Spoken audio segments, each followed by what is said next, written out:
All right, so hello everyone. My name is Jesse and I am with Exploring by the Seat of Your Pants. If you're joining us for the first time, and we do have a ton of groups joining us for the first time today, we are all about bringing conservation, adventure, and science into classrooms around the world.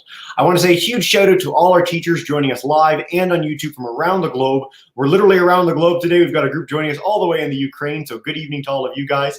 A huge thank you to all of you. I know it's a really odd time to be a teacher. A lot of you have to do digital classrooms. It's just a strange time all around. So we really appreciate you continuing to join us as we celebrate and showcase such amazing people, places, and organizations around the globe.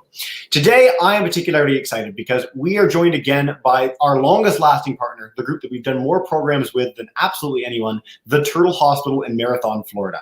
So they have been rescuing, rehabilitating, and re-releasing injured sea turtles for decades now. We've joined them for over 50 programs highlighting all the incredible work they do, and you guys are in for a real treat as Teresa, one of the top wildlife educators we've ever partnered with, is going to walk us through all the amazing work that they do. So Teresa, thank you so much for joining us today, and take us away. Well, it's great to be here. We love being able to teach people about turtles because turtles are awesome. But we're going to start with this guy. This is our newest patient. He just came in over the weekend. His name is Thelonious, and he's a green sea turtle. So the green sea turtles are the one more common species that we get, but you might find it a little odd that his name is the green turtle because he's not actually green. He's brown. But they get their name because they're primarily herbivores. So in the wild, they eat lots of seagrass and algae. Here, they get romaine lettuce, kale, green peppers, things like that. But they eat so much of that green stuff that their fat, their insides, turn green. So it's kind of like you are what you eat. Just be glad it does not work that way for us. We'd be all sorts of different colors.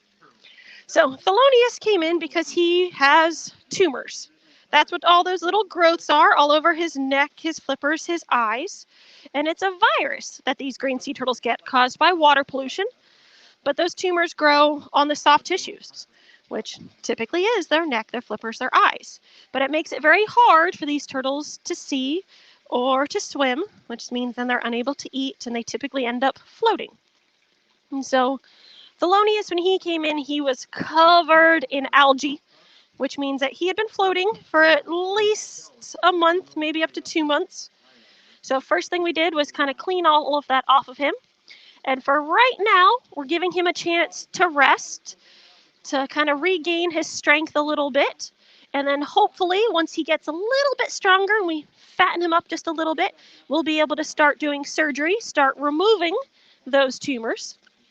And then once he gets tumor free, we'll still keep him for a couple months, give him a chance to heal, build up an immunity, build up the antibodies to that virus, and then he'll be able to be released. And these tumors, these fibropapilloma, it's one of the more common things that we see. Typically about half the turtles that we get every year come in with tumors.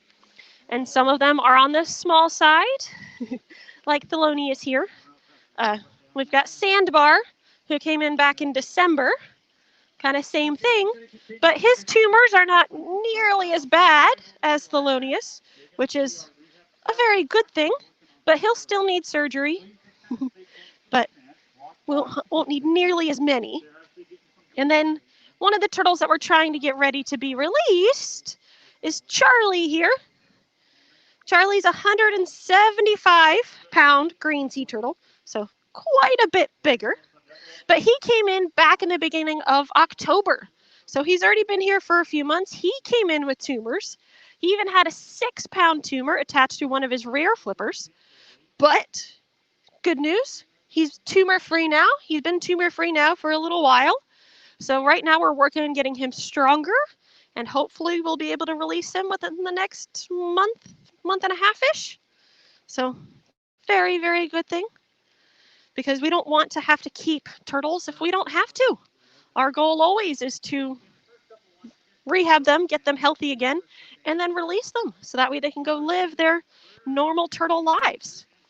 But sometimes that's not always an option.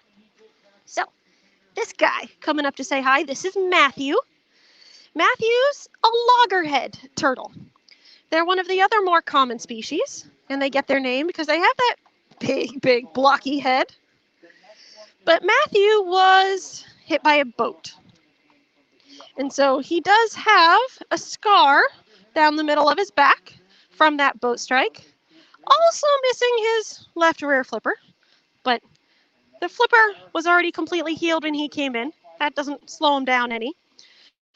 But the boat strike caused what we call bubble butt syndrome, which is what happens when the force of that boat strike causes air to get trapped, causes nerve damage, which then makes it so that way that turtle will permanently float. They're unable to dive on their own, which is not a good thing. You cannot release a floating turtle. And so then they have to stay here. They become non-releasable. But we still want to help him out. We want to make him a little bit more comfortable while he's here. So we do attach lead weight to the outside of the shell. So he does have a couple of circles on his butt, and those are weights, and that's what allows his butt to stay down. But even with the weights, they still cannot be released because once you release them, they're not ever going to come back. And eventually those weights will fall off. And so when they do, it's not like he's going to be able to come back for a checkup. Sea turtles just don't work that way, unfortunately. But Matthew's just a really, really cool turtle. Here he comes up for just another breath. And they do have to breathe air. They have lungs just like we do. It's just that they can hold their breath a lot longer than we can. So when they're sleeping, they can hold their breath up to about 5 hours. And then depending on how active they're being, it can be anywhere from a few minutes to about an hour. And something really, really exciting, something never shown you guys before, we have a leatherback. It's only the second time in 30 years that we have ever had a leatherback. But this is Victor. So he's a little leatherback. Leatherbacks are the largest of the species. They get to be up to about 2,000 pounds fully grown. So think of a small car. Victor's only 1.6 pounds. He's only 6 months old, so he is tiny. But he came in back in December. He was found floating. And so he is missing kind of half of that front left flipper. So something took a little bite out of him, but that's okay. He can still swim. They can still survive on their own with only 3 flippers. But his biggest thing was the floating. When he came in, his lungs were hyperinflated. We're not really sure why, but we've been working with him, kind of training him, getting him used to diving again. And he is doing so well, so well. So we're actually trying to get him ready to be released right now. So we've been giving him a little diet of jellyfish because that's what he eats in the wild. So we've been getting some moon jellies for him and also giving him a little bit of time every day in one of our larger, deeper tanks, getting him that diving time. But we can't keep him in that large tank all by himself all the time because leatherbacks have no concept of walls. They live so far out in the middle of the ocean that they have no idea what a wall or boundary is. So we currently have him on a little kind of leash tether system.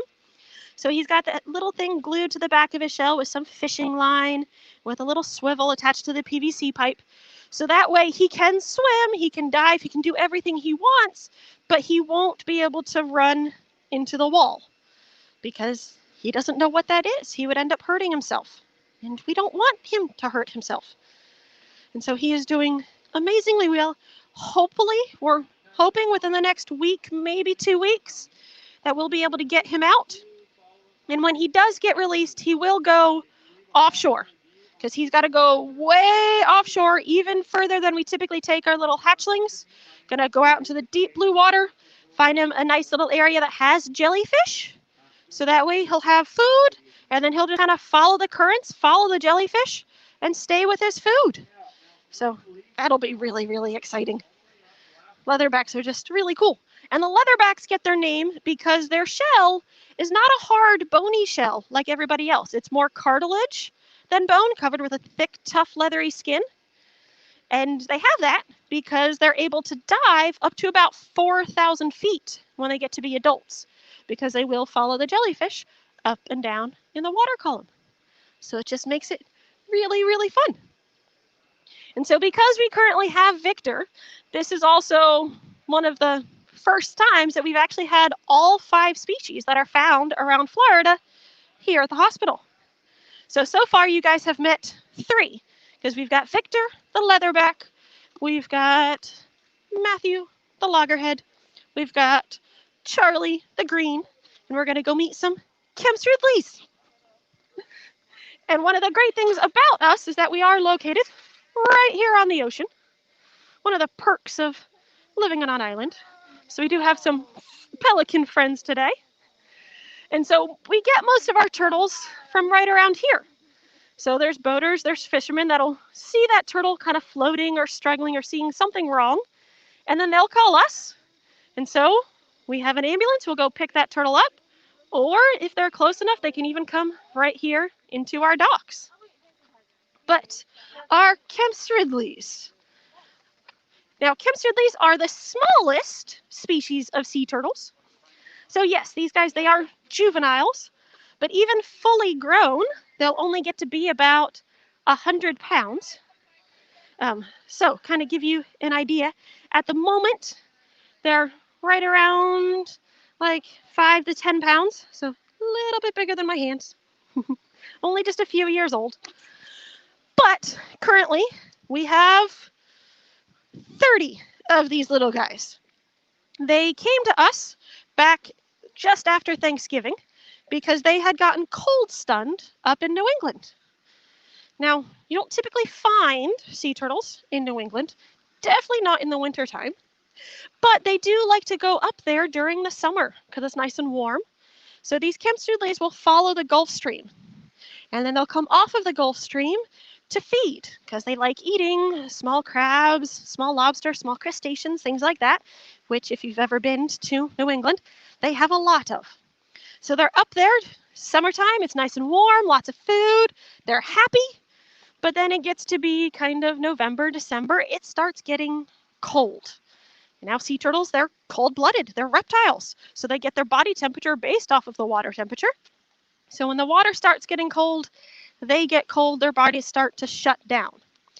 Now they do know that they're supposed to be moving south, but they run into Cape Cod.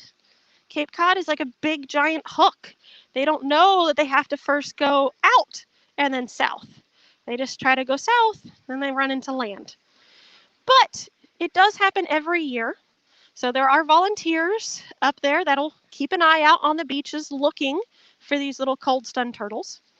And so they'll first go to the New England Aquarium. Well, they'll kind of triage them, kind of stabilize them, get them ready for transport, and then they'll ship them south.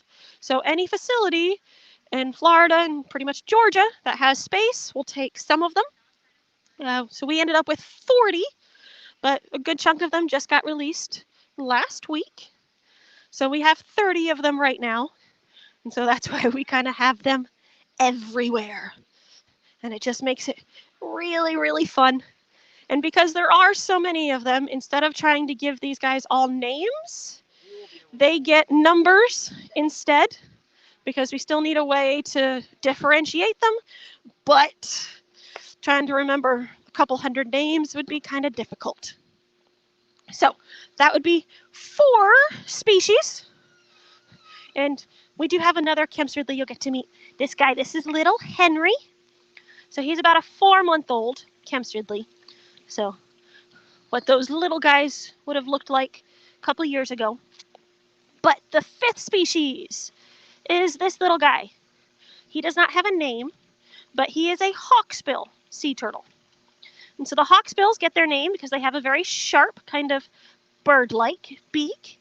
So at this point, it's not very sharp because he's only about a month and a half old. He is itty-bitty. But when he grows up, he'll develop that very sharp bird-like beak. He'll also have that very pretty tortoiseshell pattern on his shell, which is actually where the phrase tortoiseshell comes from, is from hawksbill turtles. But he came in right after Tropical Storm Eta that passed through in October? No, yeah, the beginning of November. So kind of just rough, just didn't make it out of his nest. He was kind of exhausted. So he's going to stay with us for a little while longer, give him a chance to build his strength up a little bit more. And then we'll take him offshore, find him a nice weed line, and so that's where he'll stay for the next couple of years. But babies are always just a lot of fun, and that's true of any animal, really. But our goal is always to release these turtles. So while they're here in their patients, they do get their own, at least most commonly their own tank, or at least the smaller tanks that we can clean regularly, make sure they're not going to get sick or kind of pass whatever they have onto other turtles. But we also have this big giant pool here, which is where our non-releasable turtles live. And so even though a turtle has to stay in captivity, that doesn't necessarily mean that they have to stay in a little tiny tank forever. It's not exactly fair. So they get to hang out in this pool. It's 160,000 gallons. So it's connected directly to the ocean through a few grates. And it's tidal, has lots of fish. So a lot of the turtles that are in here do have bubble butt, like Toby there. He's got bubble butt. But then we also have a couple that have other problems. So like this guy, this is Montel. He's named after the talk show host because he came in with a lot of drama. He's been hit by a boat, bit by a shark, entangled in fishing line, and he's had tumors.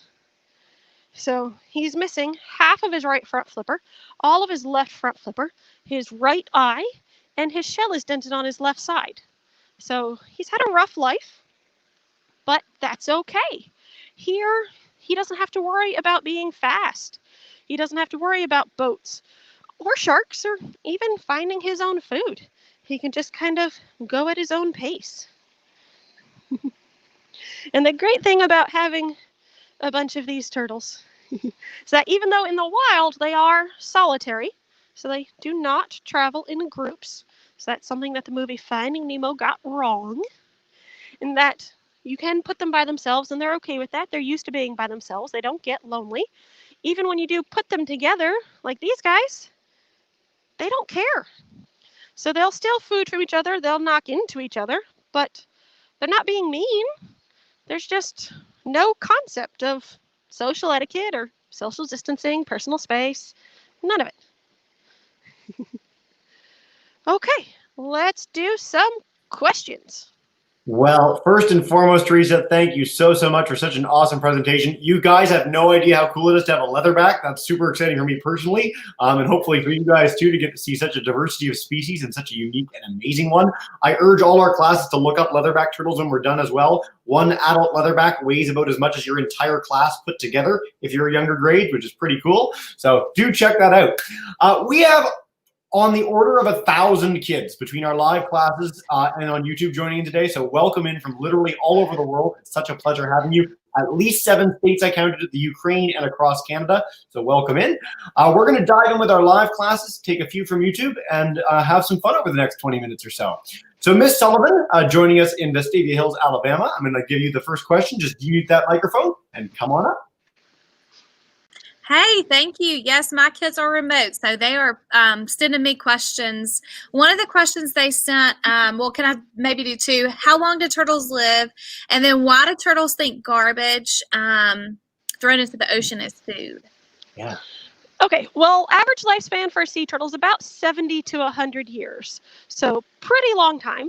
And sea turtles don't have growth rings like a tree, so you never know exactly how old they are. It's just kind of your best guess as to their size because sea turtles never stop growing. So the bigger the turtle, the older they are. So that's why we know like little Victor is only about 6 months old, and like our little babies can only be so old just because they had to have hatched out kind of last year. Whereas a turtle like Montel's sized, who's about 150 pounds, he is probably about 25 to 35 years old. So makes it kind of fun. And with sea turtles, even when they're adults, like Montel, he's 150 pounds, his brain is about the size of an adult's thumb. So their brain's just not very big, but they don't need a very big brain. All of their knowledge, everything they ever need to know for their entire life, they're born with. It's all instinct. That's why we are able to have those babies and kind of raise them in captivity, because they don't have to have a mom or dad to teach them what to do. They already know it all.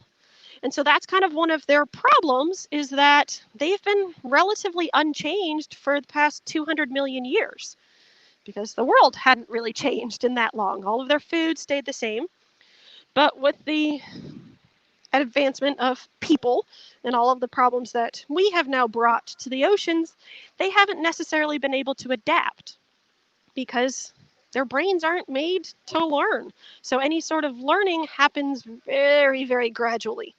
And so they can't tell that a plastic bag is not a jellyfish, because there's nothing in their brain that they can relate a plastic bag to. So they just think anything that's in front of them that they can eat. And then they do it, and then it makes them sick. So it's kind of our job, because we do know better, to kind of prevent that stuff from getting into the ocean. Yep. We spend the entire month of September doing an ocean plastics series. If you want to check out our YouTube channel, some really great ways that you guys as a classroom can help contribute to reducing ocean plastics and help save turtles, do check out those great programs that we have up there for you guys. Ms. Downward, I'm going to come to you in just a second. I want to go first to Ms. Ramos's class, joining us in Miami, Florida, right down the street, relatively speaking, from you guys at the Turtle Hospital. So Ms. Ramos, come on up. How do you clean the ocean? You clean the ocean for when you release the turtle. Yeah. I'm sorry, say that part again. How do you clean the ocean for when you release turtles? They don't eat the pollution. Yeah, so when you're putting the turtles back, you have to clean the area that you put them in, so they don't just go out there and eat a plastic bag instantly. Well, yes, because especially down here in the Keys, we do regular beach cleanups and things like that. And especially anytime any of us personally are out there on the water, we're always kind of taking up any trash and anything that we see. But also, it's just a lot of education. We are open to the public, so we typically see between 50 to 80,000 people every year. And so it's just a lot of teaching them, saying, hey, make sure that you're putting your trash or recycling in the proper receptacles. And if you have the option of taking a single-use plastic bottle or taking a reusable bottle, take a reusable bottle. Make it so that way you're going to use it multiple times and just clean it rather than just one and done. Outstanding. Well, I'm glad we get that message in. And again, do check out some of those other programs. Ocean-wise here in Canada, the Monterey Bay Aquarium in the United States, both have a ton of programs on marine plastics too. So if you're keen, that those resources will help a lot. All right, Ms. Downward, you can let me know in the chat bar when you do have questions. I'm going to take a couple from YouTube right now, and then we'll go to Mr. Markwick and Mr. Dunn. If you guys want to demute your microphones too, you are welcome to do so. You'll only be audible when I bring you into the broadcast. So I want to take one from Ms. Shelton's class on YouTube. Is it hard to heal the turtles, Teresa, when they all come in with so many different ailments and injuries?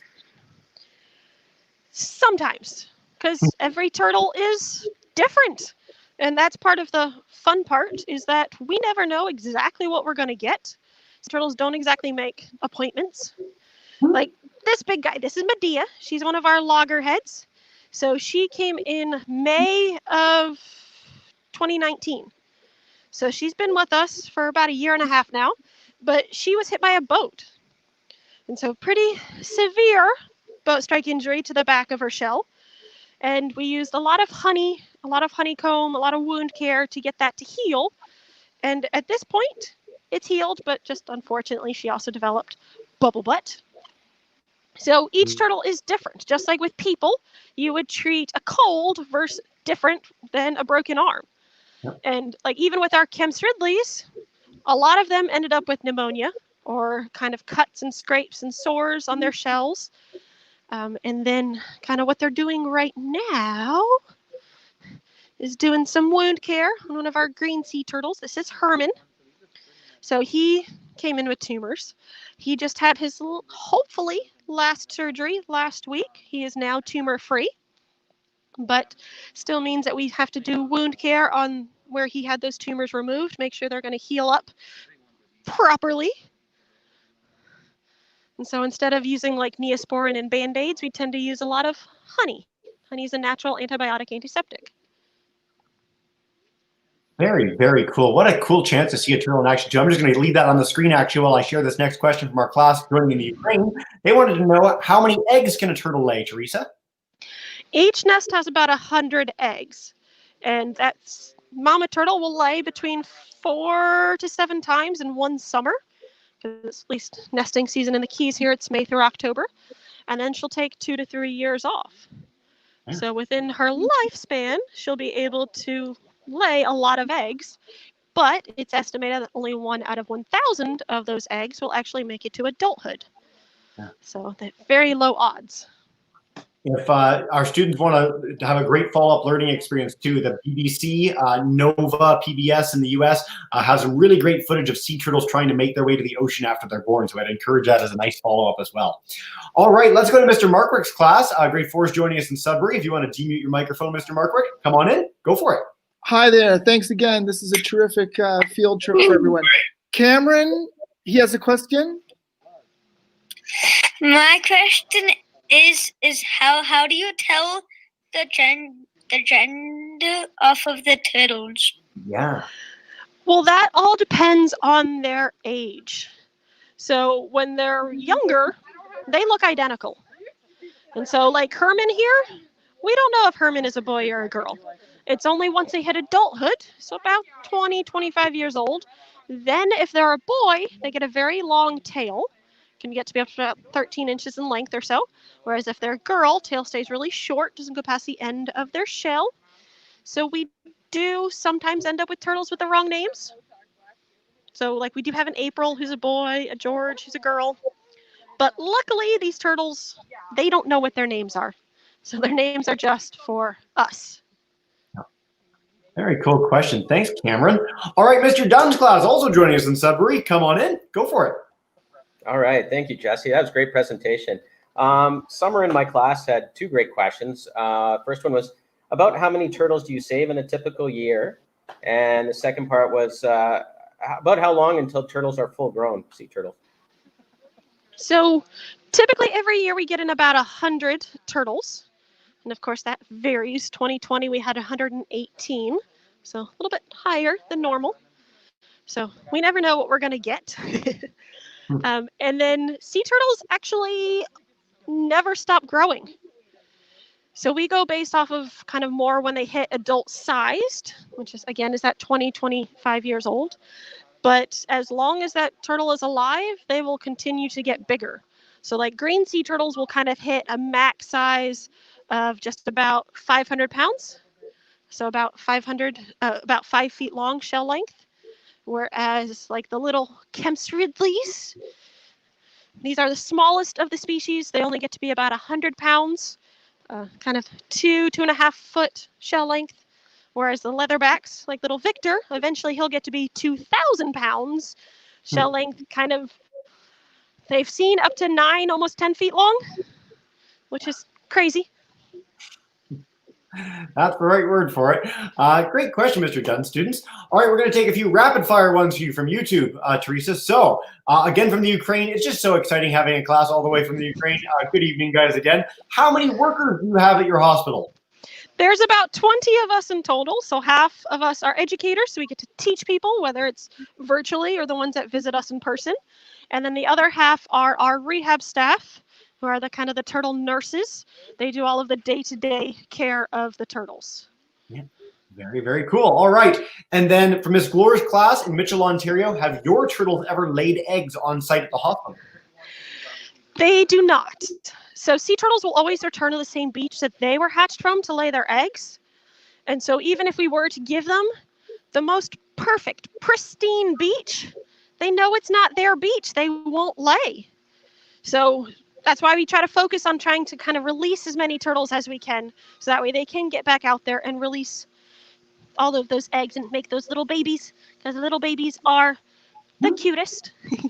And eventually some of our non-releasable turtles will end up at zoos or aquariums, so that way those zoos and aquariums can get a turtle that's already out of the wild mating population. They don't have to take a completely healthy one from the ocean. Very cool. We always get that question, so thanks so much to the student for sharing that. We're going to go back to our live groups now. Miss Downward's class, if you guys do have questions, just let me know in the chat and I'll come to you immediately. But we're going to start by going back to Miss Sullivan's group. So come on back in. Take us away. Hey, thank you. Okay, another question was about turtles' food, what they eat. And then also how hard a turtle's shell would be. Okay, well, what they eat kind of depends on their species. So the green sea turtles are vegetarian, so they're going to eat plants. Whereas the loggerheads, like we do have little Turkle, he's only 4 months old. They're carnivores. They'll eat crab, lobster, conch, anything with a hard shell, because the loggerheads have that really big head, that really big, strong beak in order to do that.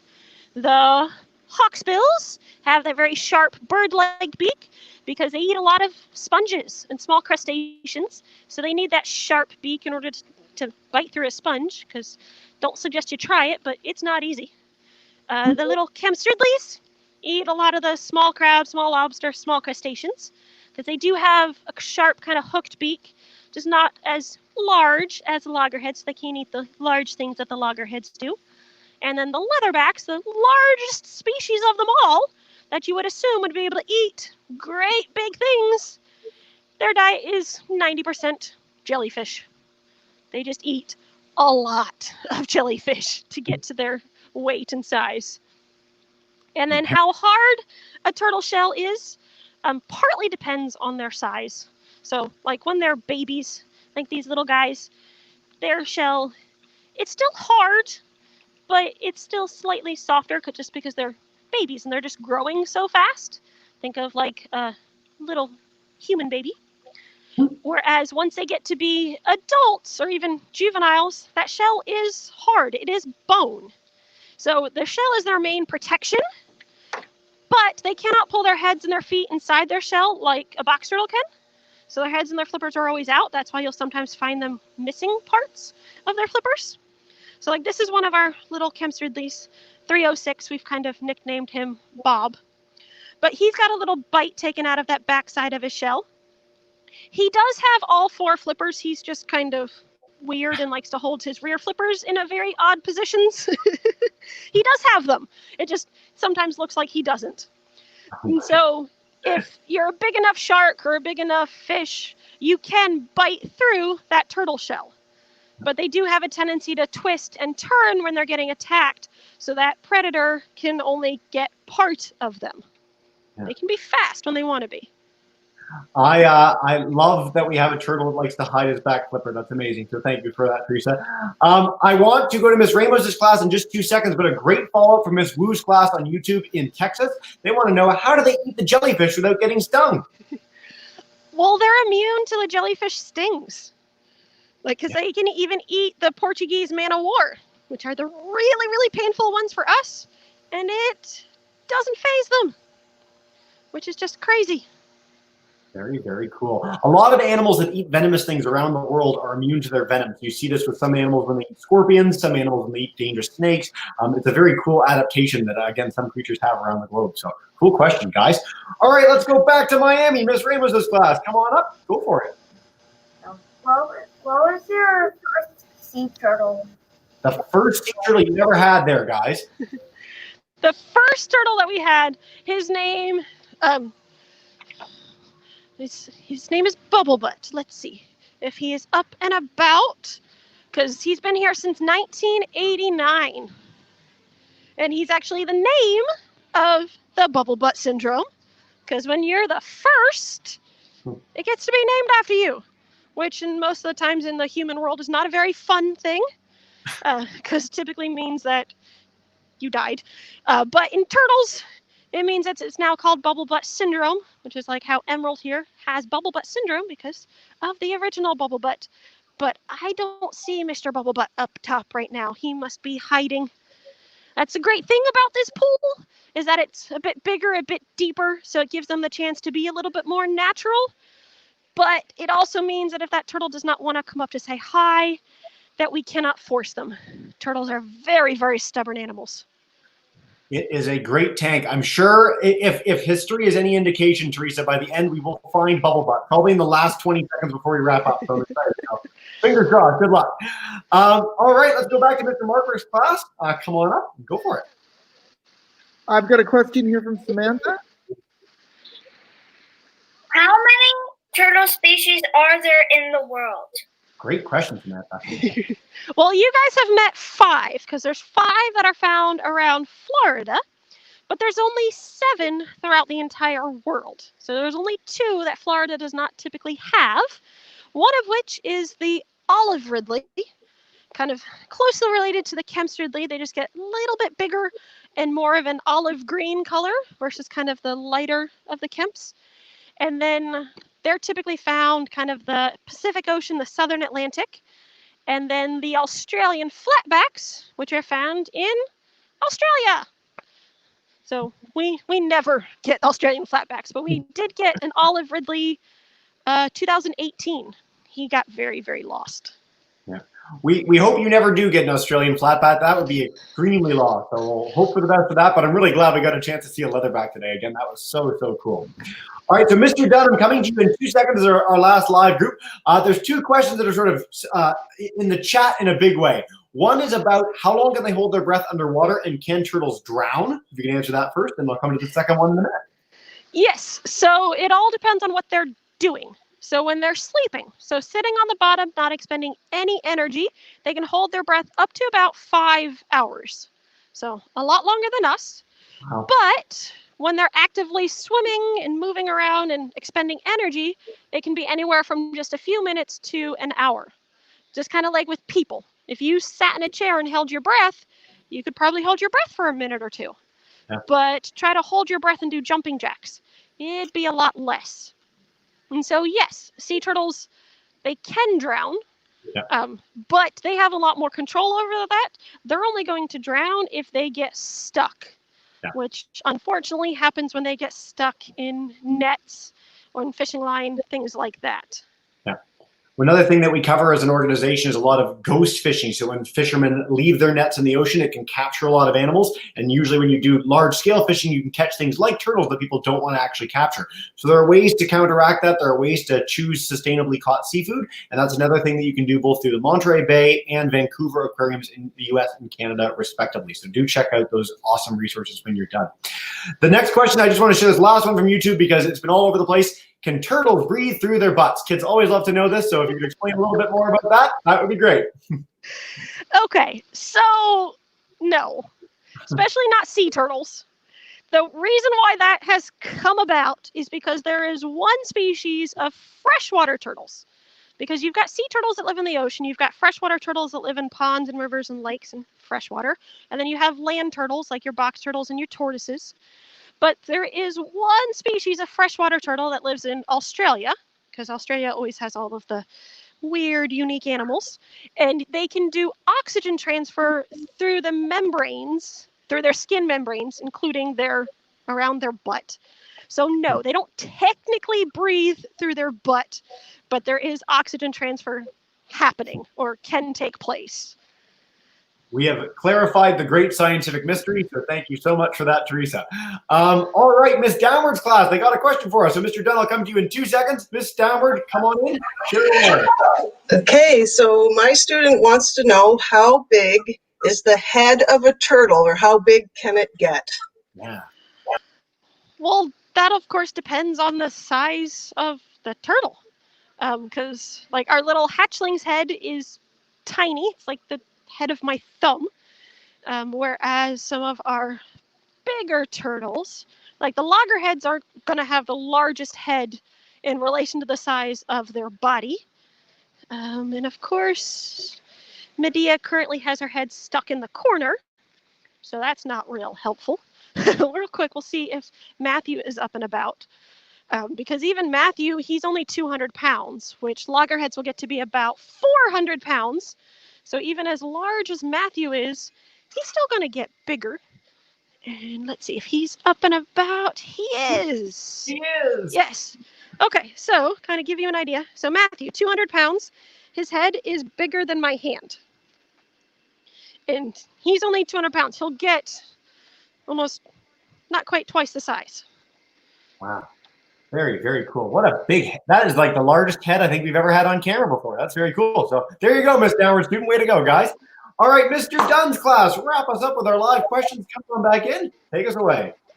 All right. So I was curious myself. I know you have a lot of hurricanes roll through there. Do hurricanes have an impact on the sea turtle population? Yes. So unfortunately, hurricane season and sea turtle nesting season tend to overlap because nesting season typically runs May through October. Hurricane season is June through November because all of it likes that very warm water. So one of the biggest things that hurricanes do impact is nesting, because if you have a lot of storm surge and erosion especially, it'll come kind of wash out the beach. And even the eggs of these sea turtles, they need oxygen. The eggs need to breathe, which is why sea turtles lay their eggs on the beach and not in the water. So if they do get overwashed by the tides or by a hurricane too many times, those eggs, those embryos, they can drown. Or you'll have the storm come through and erode the beach, and then there's no beach left. Good research backdrop question, Mr. Dunn's class. So thanks, guys. I want to wrap up this broadcast with just a few minutes of thanks for everyone. One thing I want to highlight first for all our students tuning in live and on YouTube is turtlehospital.org. Not only can you learn way more about all the individual turtles there and all the incredible work they do, but you can help donate to their cause. If you support turtle conservation, if you support healing and rehabilitating and rescuing turtles like our little leatherback friend on camera, check out turtlehospital.org. A little bit goes a long way. They really do incredible work, and it's been a real pleasure as an organization and as an individual to support them over the last few years in that effort. I also want to say, again, a huge thank you to all our groups for joining from all over the place today. This is one of the biggest programs we've ever had in the history of Explore by the Seat of Your Pants. So it's so nice that all of you were able to join us today as we celebrate and showcase amazing turtles and amazing work being done to protect them. And finally, Teresa, who you heard from all day long, is her last program with us at the Turtle Hospital, which is really sad for me personally. We're going to continue on with some great programs there. Teresa, I know we've never met in person, but it's been such a pleasure having you for like 50 programs over the last few years. I'm going to miss you very much. And you're a testament to the amazing work that they do there. I can't wait to hear what you're up to next, because you're really an amazing environmental educator. It's been such a pleasure. Well, that's the great thing about turtles, and people always want to learn about them. So onward to bigger and better things, and get to teach people in lots of other places now too. Fantastic. Well, I wish you the very, very best. And as you know, what we do at the end of every broadcast, I'm going to bring in all our live groups. So Miss Downward, Miss Ramos, Miss Sullivan, Mr. Markwick, and Mr. Dunn, if you guys want to join me in saying a big thank you to Teresa and to the Turtle Hospital for joining us today, you're all in. Thank you so much.